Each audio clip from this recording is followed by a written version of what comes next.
মাৰ্ঘেৰিটা আজিৰ দিনত এটা ড্ৰাগছৰ কৰিডৰ হ'বলৈ গৈ আছে। ড্ৰাগছ যাতে মুকলি কৰি বিক্ৰী হয়। এতিয়া আমাৰ ড্ৰাগছ বৃদ্ধি হোৱাৰ কাৰণে আপোনালোকে জানে যে অপৰাধো বৃদ্ধি হৈছে। পিছে আজিৰ দিনত এতিয়ালৈকে আমাৰ যিজন বিধায়ক ডাঙৰীয়া আছে তেখেতে এবাৰো ড্ৰাগছৰ বিৰুদ্ধে মাত মাতা নাই। মাৰ্ঘেৰিটাৰ ভৱিষ্যতৰ কাৰণে এবাৰো মাত মাতা নাই।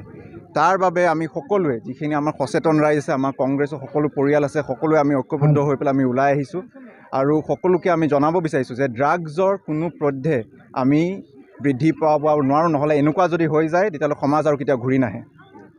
নৱপ্ৰজন্মলৈ কি আহ্বান জনাব? নৱপ্ৰজন্মলৈ আমাৰ সেয়াই আহ্বান যে ড্ৰাগছৰ পৰা দূৰত থাকক আৰু সকলোৱে সমাজখন আমি কেনেকৈ ধৰি থ'ব পাৰোঁ সেয়াই আমাৰ আহ্বান। এতিয়া দেখিবলৈ পোৱা গৈছে নিৰ্বাচনী প্ৰচাৰ তুংগত, আৰু এই সন্দৰ্ভত কি ক'ব? নিৰ্বাচন আহে আৰু যায়, সেইটো ডাঙৰ কথা নহয়। আচল কথাটো হ'ল এতিয়া আমাৰ সমাজখন ভাল হৈ থাকিব লাগে। সমাজখন আমাৰ যিখিনি আমাৰ যুৱ প্ৰজন্ম আছে সংস্থাপন পাব লাগে। নিবনুৱা সমস্যাৰ কথা এতিয়ালৈকে আপোনালোকে জানে যে বিজেপিৰ ফালৰ পৰা কোনো পৰিকল্পনা নাই। যে এনেকৈ যদি চলি যোনটো আমাৰ অৰ্থনৈতিক অৱস্থা এতিয়া সকলোৰ হাতত আপোনালোকে জানে যে আমাৰ এতিয়া যিখিনি কয়লা উদ্যোগ আছে বা আমাৰ যিখিনি চাহৰ উদ্যোগ আছে লাহে লাহে ধ্বংস হৈ গৈ আছে।